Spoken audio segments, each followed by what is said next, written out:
Hello and welcome to another episode of India and Global Left. If you are new to the show, please smash that subscribe button. Also consider becoming a YouTube member, a Patreon, or donate small amount given in the link in the description box.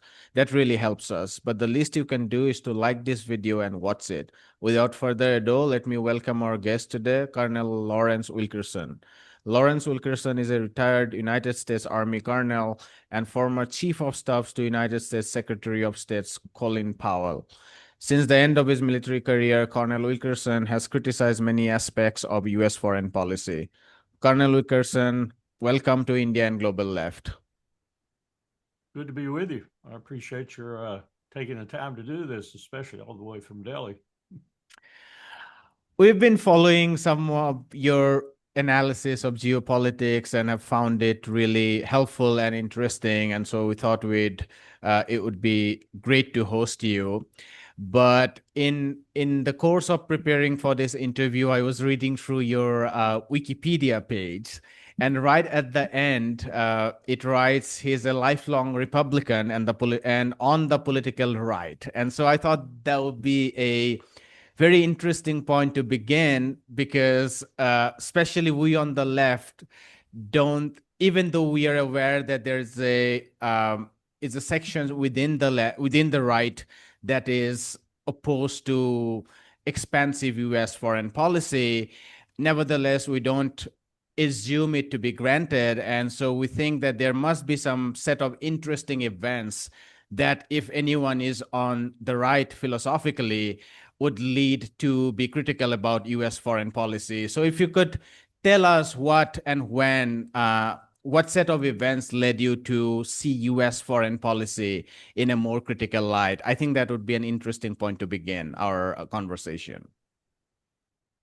Let me say, first of all, that I don't find that in my country, some 340 million people now, there are a handful only of people who even understand what being a true conservative is. And when I am asked that question, I usually go back to Edmund Burke and say something like, we believe that the best that's been thought and said in the world, and increasingly done in the world, ought to be preserved and changed only with great circumspection. Now, that's a real condensation of what Burke believed and what I believe, but nonetheless, it's descriptive. And there's no one in the United States of America who even remotely resembles that sort of approach to foreign and security policy. None whatsoever. Another way to put it would be somewhat the way Aristotle put it. The best course of action most often is in the middle somewhere, not too extreme on the right, not too extreme on the left.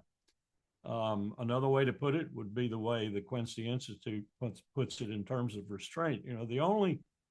And I would sum that up this way, the only piece of paper that I ever saw Colin Powell in 16 years of working with him and for him put under the glass on his desk was a quotation from Thucydides, and it was translated into English this way: the aspect of power that men admire most is restraint.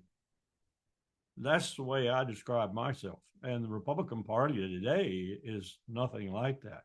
The Republican Party today is Josh Hawley, Tom Cotton, Ted Cruz, Marjorie Taylor Greene, and Donald Trump. They're not conservatives. They're radicals. They're radicals in so many different ways, it's hard to even pin them down and describe them in any specific way. They're also, in my view, motivated far too deeply and profoundly by money and the acquisition thereof, as is much of the oligarchical base that really runs America today. So that's a long way of saying why I still identify as a Republican, but an Eisenhower Republican, not the current crop of Republicans. I don't even recognize them. It's so interesting that you started with Edmund Burke because that I think is it talks a lot about conservatism and those on the other side because during the French Revolution, Edmund Burke was he thought that the French Revolution was extremely destabilizing, and many of us on the left would have a very different view of the French Revolution. And I think that connects to what you said about being extremely cautious about change. Many of us on the left would, on the other hand, think that the current state of world is not helpful at all, and probably a change is something that would lead to a better world. Even though on both sides we know that continuity might be extremely bad, just as not every change is leads to better change. Uh, but sometimes conservatives also want changes, because Edmund Burke, at the peak of the French Revolution, um, in the British Parliament, had in fact he was one of the most he was one of the strongest advocates to try. I think it was Hastings, Lord Hastings, who was the governor general in Bengal at that point in time, and he was charged of corruption. Forgive me if it was Hastings or Cornwallis, but one of those British governor generals in India was tried of corruptions, and at that time his fellow conservatives would not advocate his trial because they would think that that would be a dent in the British Empire. But Burke was true to his commitment about rule of law, and so he was one of those strongest advocates of trying it. But anyway, if you have anything to say on that, please add. But I thought it would be good for us to ask you a general question about what's your stock taking of where the Trump administration's overall foreign policy is heading towards? That's a question difficult to answer because it's very difficult to detect any kind of direction or underlying strategy or policy. And let me back up for just a second. You know, one of my favorite poems in the English language, I think one of the most sublime poems in the English language, is by Matthew Arnold, not a really well-known poet of his time. But it's called Dover Beach. And in the opening lines, if I remember them correctly, he says, the sea is calm tonight. On the French coast, the light gleams and is gone. The cliffs of England stand, glimmering and vast, out in the tranquil bay. That was his metaphor for the French Revolution and England. England stood glimmering and vast, and the French were falling apart and soon would have Napoleon. Not against change, but against unthought about, unplanned, spasmodic, and radical change. I think that's a better way to put it. And Burke himself, as you pointed out, was not against change when it meant adherence to the rule of law, and when it meant fundamentally for him, I think, the preservation and even the enhancement of the empire. That was just the way they thought then. Of course, the empire will come apart and collapse because of India.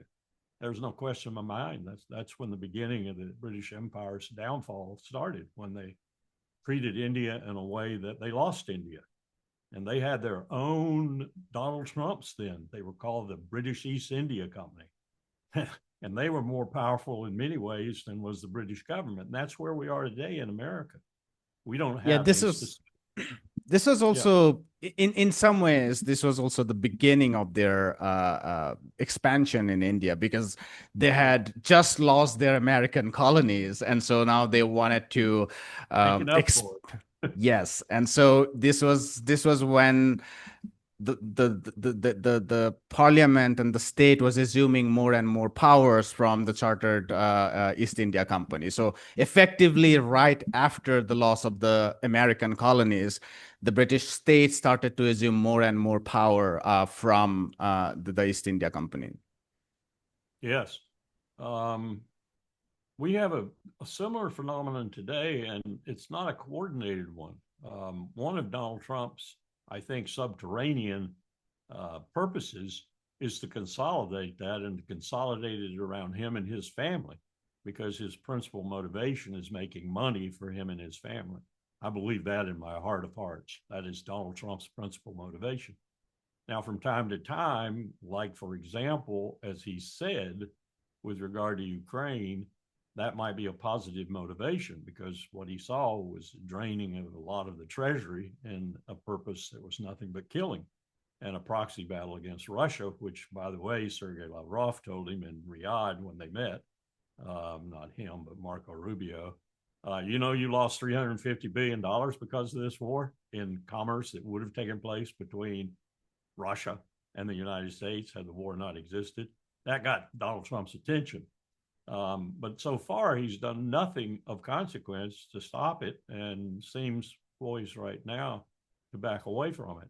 And I think that, to get to your question about his foreign and security policy, I think that summarizes Donald Trump to this point for me. Whether we look at Gaza and the Levant and Middle East in general, or whether we look at Central Europe and Ukraine, or whether we look at Iran and the nuclear negotiations that are going on, such as they are, he's failed across the board. And one wonders what's going to transpire in the wake of that failure, because I see no plan, I see no strategy, I see no policy coming out of a strategy, and I see a very broken, and this is what I taught at two campuses, College of William and Mary and the George Washington University, as well as two of the most prestigious war colleges in the military. I taught national security decision-making, how it happens statutorily, according to the law, and how it happens outside the law and outside the statutes, because it does that since World War II considerably after the 1948 National Security Act, a lot, quite a bit outside the statutory process. Well, with Donald Trump, I can detect no outside the statutory process, other than Special Envoy Steve Witkoff, who's been a singular failure in all three fronts. And I can detect absolutely nothing inside the statutory process. There is no Deputies Committee, Principals Committee, National Security Council process. So I have no idea where this administration is going. And worse, I don't think the president has any idea where it's going. If we can hone down a little bit on West Asia, what's your sense of the reach of the Zionist lobby in Israel insofar as U.S. foreign policy in West Asia is concerned at this moment? Because there was a point in time, maybe a couple months ago, when Mike Waltz was fired, apparently because he was planning to launch an attack on Iran in cahoots with Netanyahu, and the United States had just backed out of Yemen without taking into account the interest of Israel. Some people were arguing that there is now a bifurcated approach in the U.S. foreign policy. When it comes to Palestine, the Zionist lobby would still have absolute say. But when it comes to matters of Iran, for instance, given the Gulf states, Saudi Arabia, Emiratis, and Qatar would not like to have an extent of destabilization that would be caused by a direct confrontation between Iran and the United States, the U.S. foreign policy would change there. But things have not gone along those predictions. How do you make sense of what the U.S. foreign policy vis-a-vis Iran in particular is? Is it still the Zionist lobby, or is it something else? Let me start by saying that's a very good question. Across the board, it's a good question, difficult to answer. But I want to start by saying that I'm one of those who does not believe that John Mearsheimer and Stephen Walt in their famous Israel lobby text, which I got a copy of early on at George Washington University, the paper, and was able to talk to my students about it.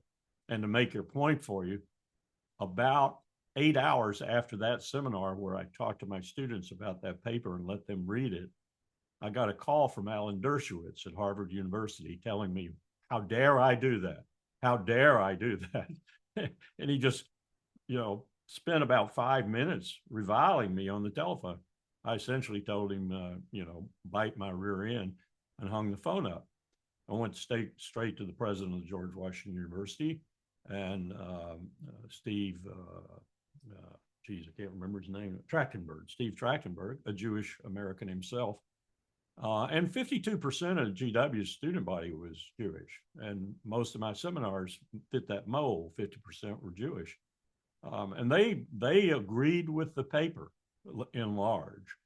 We had a good discussion on it. I didn't suffer any problems because Trachtenberg, the president, was the one who hired me. And he said, don't worry about Dershowitz and Harvard. But I've come to believe, both through my military experience and now my higher level, if you will, experience, that Mearsheimer and Walt are not necessarily right. Yes, they're right about the Israel lobby having enormous influence over the Congress, because all it does is take the money we give Israel and give it back to the Congress. It buys them, in other words. They're bought and paid for. And Netanyahu has reached the premier example of that. He knows how to orchestrate that completely. So in that sense, they are right. But in the big picture sense, the strategic sense, Israel is our attack dog in the Middle East, period. They are doing what we want them to do 99% of the time. When Senator Lindsey Graham from my home state of South Carolina said on the Senate floor, people, if they weren't doing it, we'd have to be doing it. Would you rather that happen? That's almost a direct quote. I think he was telling the truth, at least the truth, the way the Republicans believe it. Israel is our attack dog in the Levant. We do not like Persians or Arabs. And when we want to destabilize the region, as we did in the 2003 invasion of Iraq, and as we did to a certain extent in Syria, and as we have done in other places in the region, to include Somalia, when we want to destabilize it, we normally ask Israel to do it for us, and they comply because it means more territory for them, or it means more power or more influence for them. So I see the situation between the United States and Israel as being, Jerusalem and Washington, being a little bit different from Mearsheimer and Walt, and more complicit in terms of the United States. We're killing those people in Gaza. We are expediting and facilitating that genocide. And people say to me, why are we doing this? This is unconscionable. This is horrible. Why are we doing this? And that's probably 60 to 70% of Americans in general now who are saying this sort of thing. Well, I'm sorry. That's what your president wants. That's what Joe Biden wanted. Joe Biden wanted it even more so than Donald Trump. Donald Trump's desires in that regard are somewhat tempered by his attraction to the vast wealth of Riyadh and Doha and elsewhere. He's very attracted to that. And he's torn between the allegiance to Miriam Adelson, for example, who gave him over $100 million for his campaign, and his desire to share in that wealth that Mohammed bin Salman and Mohammed bin Zayed and others have in their possession.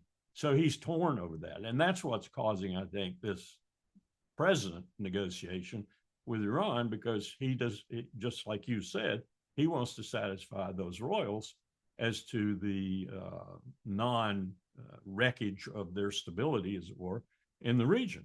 So he's negotiating this deal. And he wants a deal, too, because I think he's really motivated, and he's embarrassed by the fact that a black man got the Peace Prize, got the Nobel Peace Prize. So he wants to top that. He wants the Nobel Peace Prize, too. And he's going to get it with this deal with Iran. I think that's part of his motivation. It's that simplistic. But we're running into a real buzzsaw right now with this negotiation because, one, Bibi has said recently, he has said that he's not going to attack Iran without the United States' permission. But I believe that, like all the other promises he's made. Bibi's also the one that told my administration, George W. Bush, that the greatest thing we could do would be to take Iraq out. Look at the mess that turned into. Bibi got exactly what he wanted, destabilization in the region. We got what we wanted, destabilization in the region. So I think this is a very complicated situation with this man who wants this deal for various reasons, does not want a war, because I think the one true fiber in Donald Trump, for me anyway, is when he says, and fairly consistently, that he doesn't do war. Now, he's done things and he's put out there messages that disagree with that, that contradict that. But I think fundamentally he doesn't like war because, let's face it, war is not profitable for Donald Trump's type of enterprises. It might be profitable for Lockheed Martin and RTX and Grumman and all the defense contractors, but not for Donald Trump's type of enterprises. So he doesn't like it for that reason. And maybe he's even got a visceral, conscientious reason that he doesn't like war. I would hope that he did. So he's opposed to a war in Iran initiated by Netanyahu that he has to follow, or initiated by us because of the lack of a deal. But I don't know how he's going to get a deal if he keeps insisting on the things he's insisting on, such as Witkoff of late has taken to insisting on no enrichment, not even to 3.7 or whatever percent that's necessary for them to Iranians to essentially have the fundamentals of their nuclear program. They've invested lots of money, billions of dollars, and lots of blood. The Israelis have murdered some of their scientists in this program. They're not about to give it up. So I don't know where we're going there. I don't think it's going to work if we keep insisting on no enrichment whatsoever. Now, recently I heard that Witkoff was putting forward this deal that maybe what would happen would be Iran would agree that for 3 years, the first 3 years of the deal, would not enrich. But they wouldn't do anything with their apparatus. They'd keep it. And after 3 years and everything died down a little bit and things were looking good in terms of the IAEA inspections and such under the deal, they could go back to enriching to the smaller amount again. And maybe they could establish, as in the previous JCPOA agreement, some sort of regime in another country, Russia, for example, where they could, from time to time, get any highly enriched uranium that they needed for other programs, say up to 27, 28, 30% or whatever. I don't think the Ayatollah will buy that even, and I think Arachi, the foreign minister, has made that quite clear. So we're headed for another, debacle there, because there doesn't seem to be a plan that will work. So we got three really key areas. We got the Levant, the Middle East, we got Central Europe, and we've got a genocide going on. And we're, through that genocide, we're destroying the last vestiges of what we so painstakingly tried to set up post-World War II and Nuremberg. We are destroying international criminal law, international humanitarian law in particular. We're destroying the ICC, the ICJ. You might as well take them all down because we're destroying them. Look at what we're trying to do to the staff. We're trying to indict them, trying to get rid of them. And people like Lindsey Graham and Marco Rubio would just as soon as erase them from the face of the earth. So this is not a good time for the empire.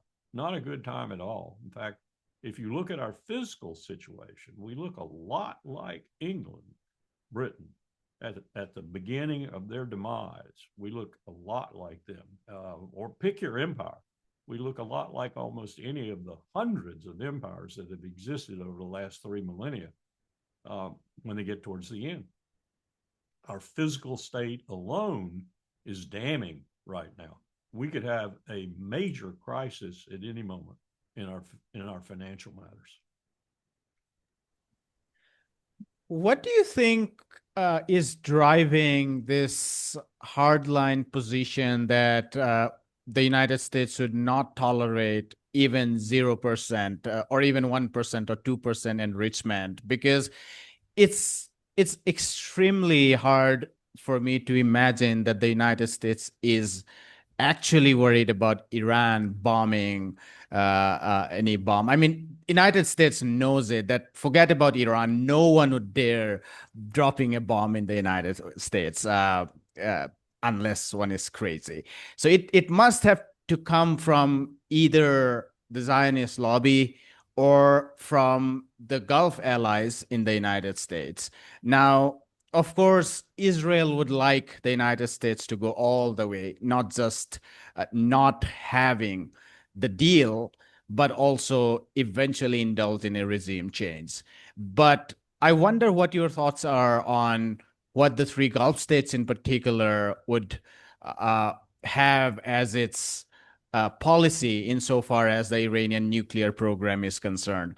Are they amenable to the idea that for Iran, civil nuclear programs are absolutely essential to its energy security and indirectly industrial and medical securities, and Iran has a right to do that as long as they are under the enrichment levels? Or do you think that even they would think that any kind of enrichment would eventually lead to a nuclear armed Iran, which would be in the detriment of their own interests? Those are good questions. I've been involved in this for quite a while. Goes all the way back to 1983, 1984. And I have to say that one of the things I have noted that is remarkable is the concern over Iran and its potential nuclear weapon, and the lack of concern over Israel and its existing nuclear weapons. Not under the Safeguards Agreement, not under the additional protocol, indeed, not a member of the Non-Proliferation Treaty at all. There's your dangerous state in that region, Israel, in terms of nuclear weapons. And I mean that sincerely, because I remember Golda Meir when she told a BBC reporter, when he asked her point blank, when Israel was looking as if it might be close to some existential circumstances, were you in those circumstances, your nuclear weapon? And she didn't blink an eye and said yes. Now, you can say that that was for political purposes and policy purposes. Second reason for me to say that, when Mahmoud Ahmadinejad was the president of Iran, I met with him in New York City. Ostensibly, my part in the meeting was to tell him we needed an sea agreement in the Persian Gulf, instance at sea agreement, like we had had with the Soviets during the Cold War. Because I said to him, we are going to have an incident and we're going to have a shooting incident, and that might lead to a war. So we need to have an agreement like we had with the Soviets that will ensure that channels are open, communication channels and so forth, to stop something like that should it happen. And he looked at me, went through his translator first, but then in English, he said to me, the last time I checked, Colonel, you are a colonel, right? The last time I checked, Iran had 1,875 kilometers of shoreline on the Persian Gulf, and the United States had 0. So why are you even there? It went downhill from there. But afterwards, I got to meet with the then foreign minister, and in very good English, he said to me, what do we have to do to convince you that we do not want a nuclear weapon, that it is anathema to our religion? What do we have to do? Do you want me to operationalize? He said, that's a good term, isn't it? He knew I was military. Operationalize the fatwa? Do you want me to go to the United Nations Security Council and stand in front of the council and swear that this fatwa is our policy? We abhor nuclear weapons. We do not want a nuclear weapon. What do you want me to do? That convinced me that there was a powerful, powerful reason within Tehran to not pursue a nuclear weapon. Now, that didn't convince me as a military professional that they wouldn't, under pressure, Israeli pressure principally, do that. Afterwards, I discovered a number of other things that sort of began to leaven my appreciation of the situation there. I discovered, for example, that Mohammed bin Salman had made a trip to Islamabad, and that he had presented the Pakistanis with $20 billion and US. And I'm thinking, what is this for? And so I started checking with some of my contacts in the ISI and elsewhere in Pakistan. And I came to the conclusion that they were worried about Iran getting a nuclear weapon. So they have a deal with Pakistan. The moment a test is accomplished or other evidence of their having a nuclear weapon is accomplished, they'll have 20 from Islamabad, and they'll come down in the form of missiles with warheads. So Saudi Arabia is taking care of that problem really quickly. At the same time, as we all know, they're agitating or working with the United States to expand their own nuclear program and to get it to the point, you might say, that is latent, like Iran's is right now. So I think the Saudis and others with the Saudis probably have that eventuality covered should Iran have a nuclear weapon. Now, what does that do to the dynamic in the Gulf? At the northern end up there, so to speak, you have Israel with a nuclear weapon. You have at the southern end, Iran with a nuclear weapon. And then across the Gulf, you have Riyadh with a nuclear weapon. I think that's dangerous. I think that's very dangerous. Back up a little bit, we had a real movement towards a nuclear weapons free zone for that region going a few years ago. It's still being talked about by the GCC and others. Various proposals have been made. And I was one of the few people at that time at the military command responsible for the Gulf who advocated that. And I said, first thing you're going to have to do is get Israel. You got to have them in the regime. And if it means getting rid of weapons, then they've got to get rid of their nuclear weapons. So that's a non-starter because we don't want Israel to not have a nuclear weapon. Again, go back to my formulation that they're our attack dog in that region, not necessarily we are their, pigeon. So it's a complicated situation, no question about it. But I see solutions. There's no reason whatsoever why Iran needs a nuclear weapon. There's no reason why Israel needs a nuclear weapon. And there's no reason why Riyadh needs a nuclear weapon. They're all playing on one another in that sense. So let's go to a nuclear weapons free zone and let's get it conducted in a way that the Arab League, whoever, the GCC, let's create a new security architecture for the Persian Gulf. And let's make that the foundation of that architecture, that no one will go for a nuclear weapon. Let's finally live up to what the ultimate motivation of the Non-Proliferation Treaty was, to include the great powers. Get rid of those weapons. Now, I don't think that's ever going to happen. As long as nuclear weapons can't be disinvented, then there's going to be some powers that want them.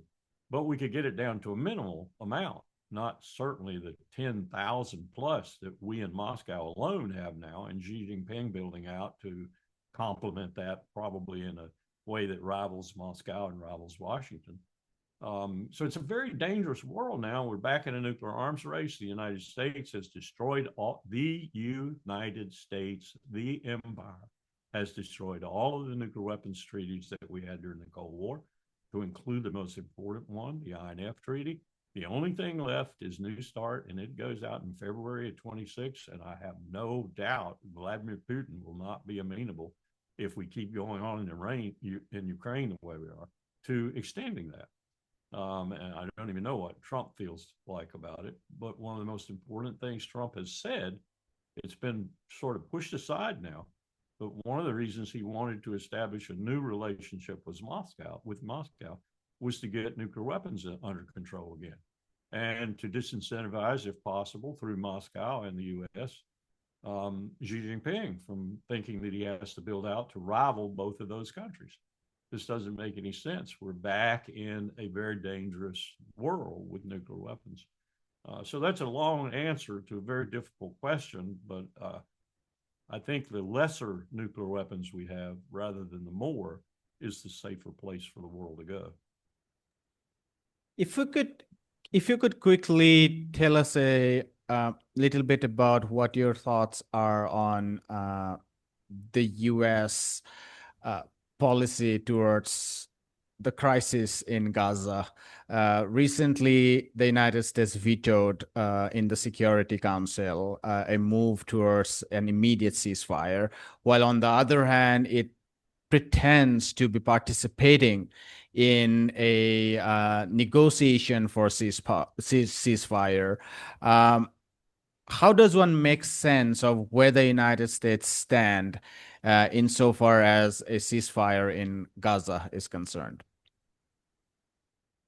Let me say first that of all the nefarious, despicable, horrible votes the United States has made in the UN Security Council, particularly associated with Israel, this was the worst.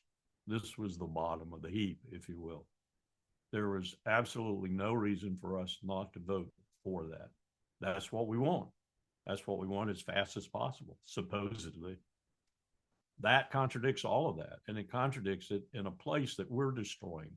We are single-handedly destroying the United Nations. I'm not so sure there aren't some people who want to do that. People like Lindsey Graham, senator from my home state, and a lot of his colleagues too, Josh Hawley and Ted Cruz and others. They want to destroy the United Nations. They think it's a usurpation of the empire's sovereignty.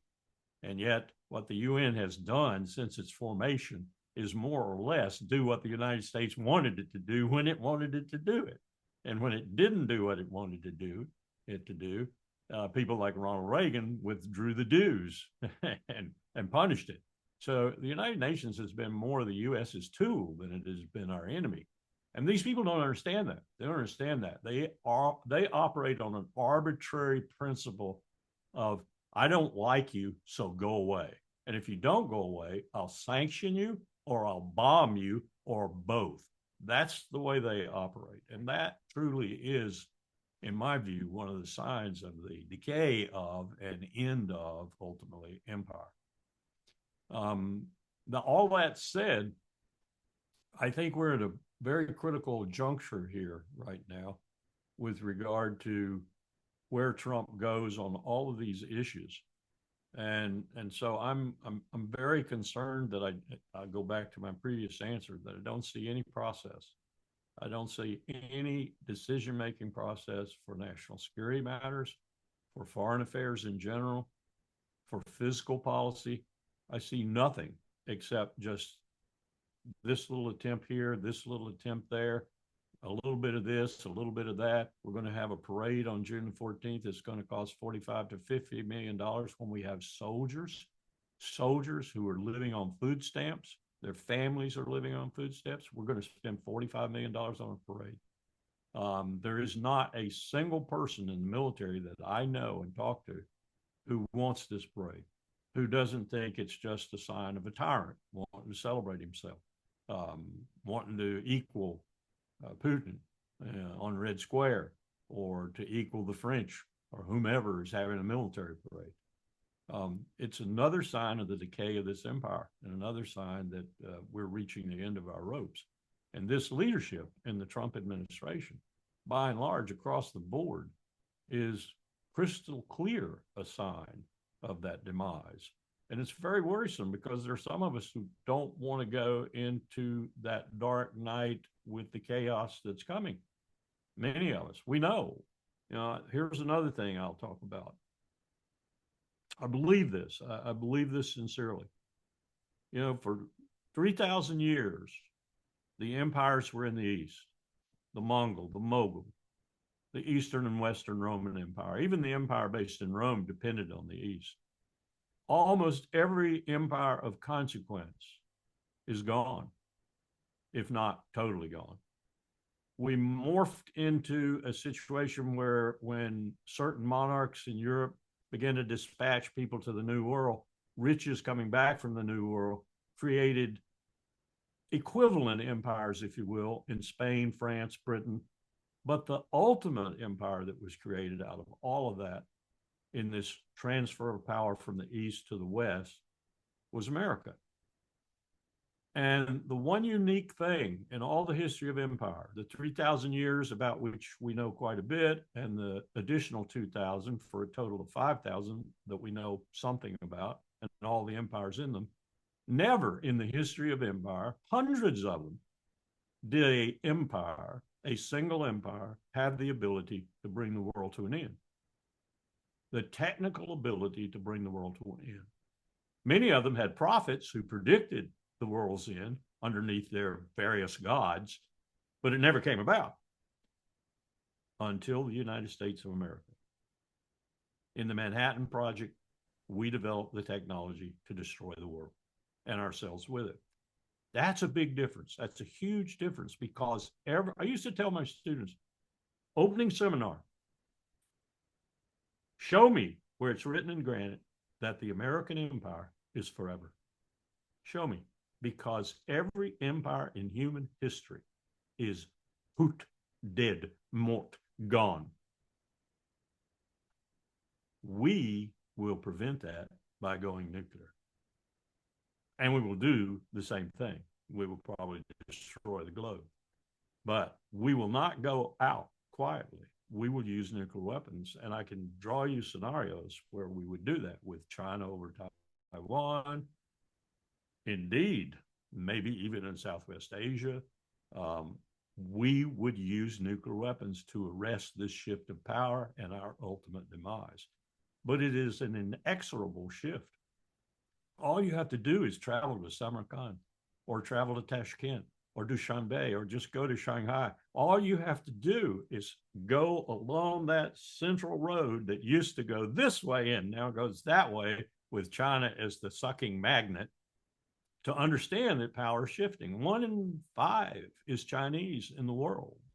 2 in 5 is Indian or Chinese. 3 in 5, almost 4 in 5 is Asian.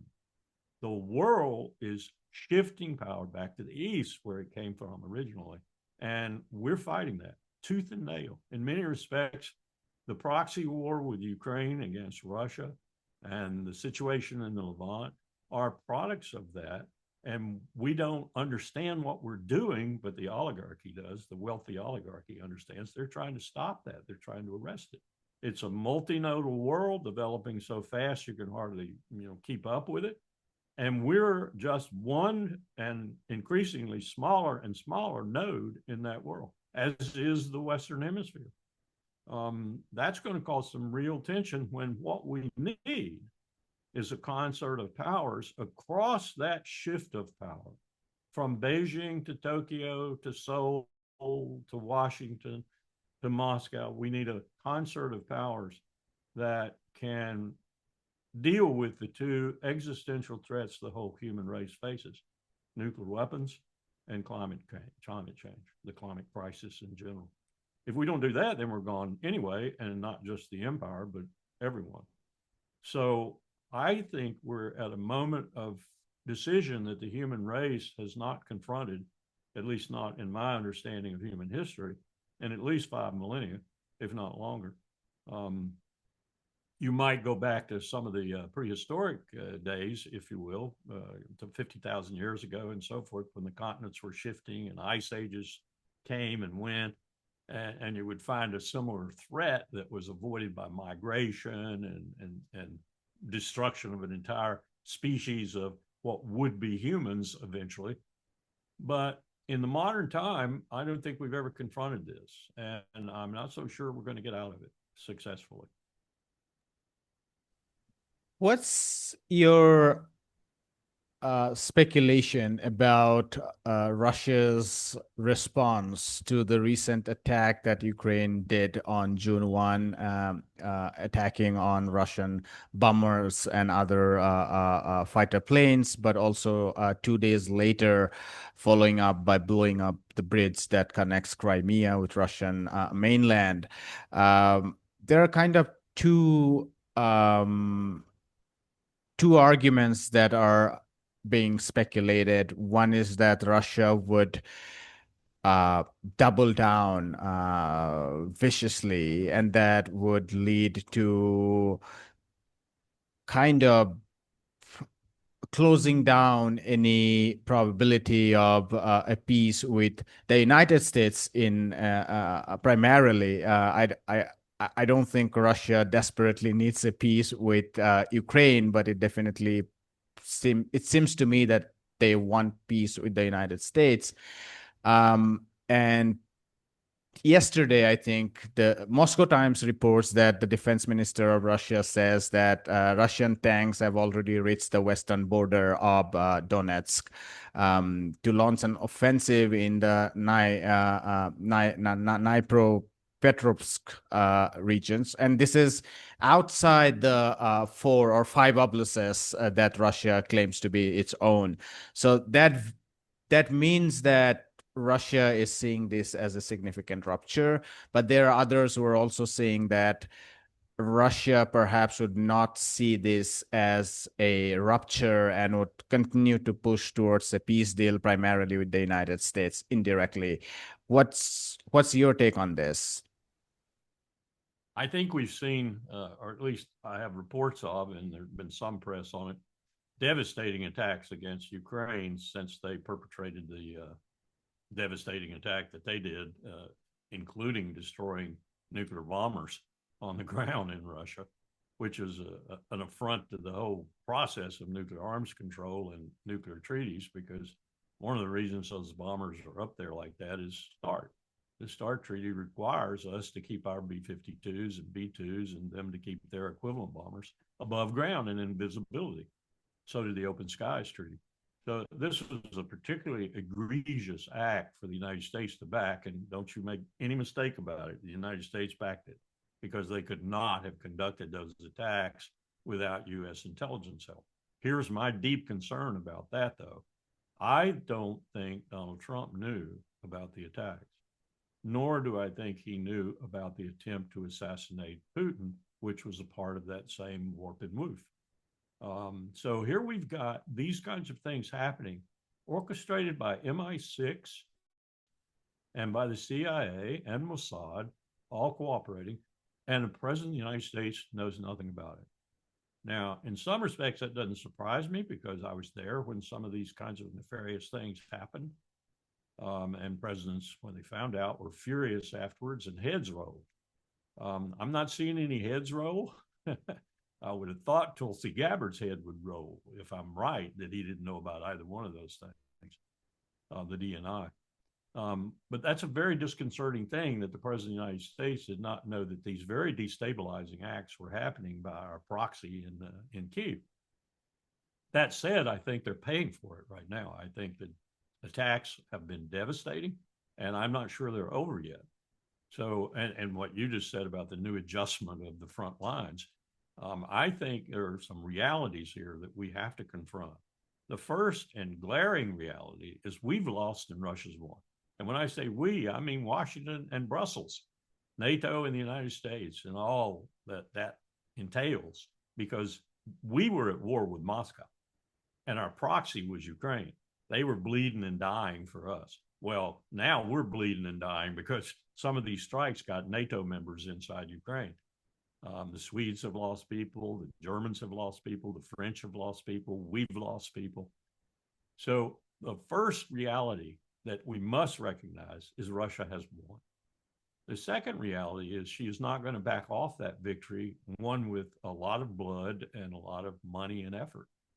And the third thing we need to understand is, I think, Donald Trump needs to know that he is indispensable to any kind of an end to this conflict that keeps it from just being interminable and killing and killing and killing. And as Clausewitz pointed out in his famous work on war, Don Krieg, that war has its own dynamic. This one is rapidly, as you just pointed out, developing its own dynamic. Success has its own dynamic. And while all these pronouncements from Joe Biden and his stupid crew that Russia wanted and coveted Estonia and Latvia and Finland and Poland and so were just nonsense in a practical term, that Russia's military couldn't handle that, or even in an intent on Putin's part, might be transmogrified into something like that if this continues. And he decides, well, in for a penny, in for a pound, why don't I just wipe out everything I can and then establish some kind of bulwark, maybe make a deal with the Poles, and don't you think for a minute they wouldn't talk to him about this, into taking some portion that they covet that's now part of Ukraine and giving me a backstop between NATO and where I am. All kinds of dynamics could develop out of this that we're not even counting on right now. So we need to stop this. That's the next reality. We need to stop it. And Donald Trump, no matter what he says or does or thinks, is absolutely necessary to it being stopped, because as you pointed out, he's the only one with any kind of leverage over Putin. And the leverage is Putin wants a new relationship with the United States, and he wants new nuclear weapons treaties. And he wants to bring he said this, he wants to bring Xi Jinping into the domain of nuclear weapons treaties because he understands these are very dangerous weapons, very dangerous weapons. And he also probably understands viscerally what's happening with that power shift I was telling you about. You know, Russia's unique. I had to deal with this a number of times during the Cold War. Russia is unique. She has made since Catherine the Great, probably before that too, but my knowledge doesn't go back much before that with regard to Russia and the court. But since Catherine the Great, she has made many attempts to come into Europe. Many attempts. She's geographically from the Urals to the west. She's in Europe. Look at your maps. She's part of Europe. And each time she's been rebuffed by Europe.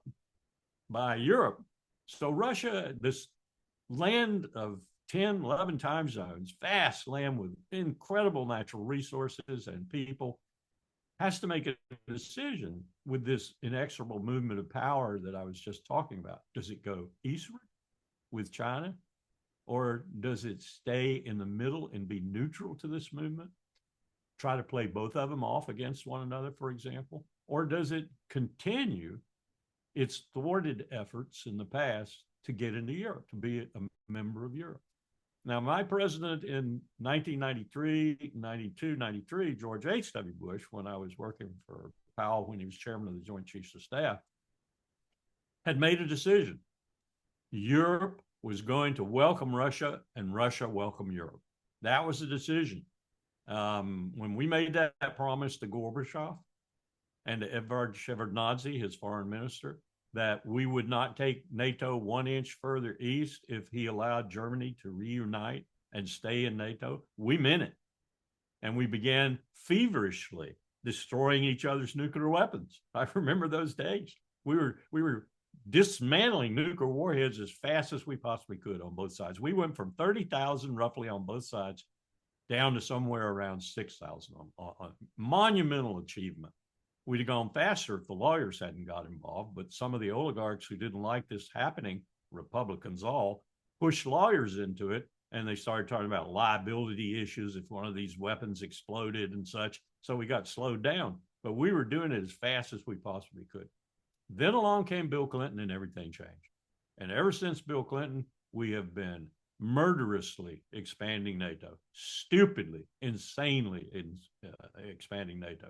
And finally, Putin reacted. So we need to rectify those years of error, strategic and geopolitical error. I'm not sure we can. And I'm almost positive Trump doesn't have the team that's capable of doing that. But we need to get it started at least. And that would be the start, to have a new relationship with Russia. Over the head, if you will, of Ukraine, if we have to. Over the dead head of Ukraine, if we have to. But we need a new relationship with Russia. Otherwise, we will have an array of powers against us. And I think we're probably going to have that anyway, but we don't have to create it that fast, that rapidly. That will be insurmountable. They will take us out sooner or later, probably sooner rather than later. They'll get tired of everything we're doing. And when we fall into our financial crisis and we can't even pay our debts, and we are downgraded by people like Moody's and others, and no one will buy our treasury notes. Real ominous sign from the Japanese recently. We're not buying any 30 years, and maybe we're not buying any more 2 years. And American citizens are saying that about the longer notes too. So when you come to that kind of a crunch financially and economically, you've got real problems. You need friends, and we're not possessed of many friends in the world today. And the genocide in Israel is just cementing that with almost an impregnable glue. Will the European elites veto any attempt made by the United States and Russia to even bury the past? Wouldn't NATO?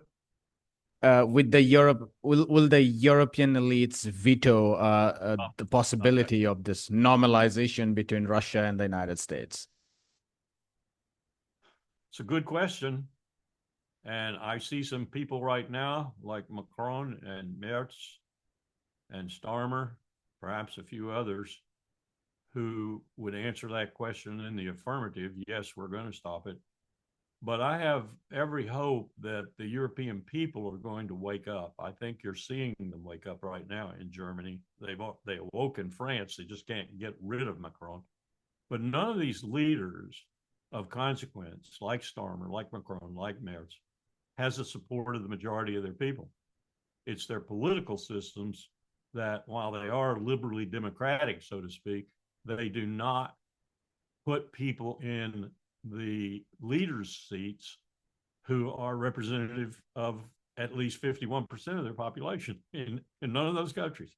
Merz's coalition right now, its support is less than 30%, I'm being told by Germans who know. So their time in the docket, as it were, is limited, very limited, I think. I call Macron a dead man walking. Once that shifts and once that political change occurs, I think the answer to your question might be different. I think Europe is very enamored, and rightfully so, of its social programs. Its Germans are very enamored of the economic situation they had before we blew up Nord Stream and before they had to buy the expensive replacement from us. So I think the people there are going to be counted very soon, probably in this year, in 2025, if not that, 2026. And we're going to see a different Europe. That's my hope. I don't know where it's going to go. We'll leave it there, Colonel Wilkerson. Thank you so much for your time, and we look forward to our next meeting. Thank you for having me. It's good to be in India, even if vicariously. Hi, my name is Ayushman. I, along with Jyotisman, have started this platform. In the last 2 years, we have tried to build content for the left and progressive forces. We have interviewed economists, historians, political commentators, and activists so far. If you have liked our content so far and want us to build an archive for the left, I have 2 requests for you. Please do consider donating for the cause. Link is in the description below.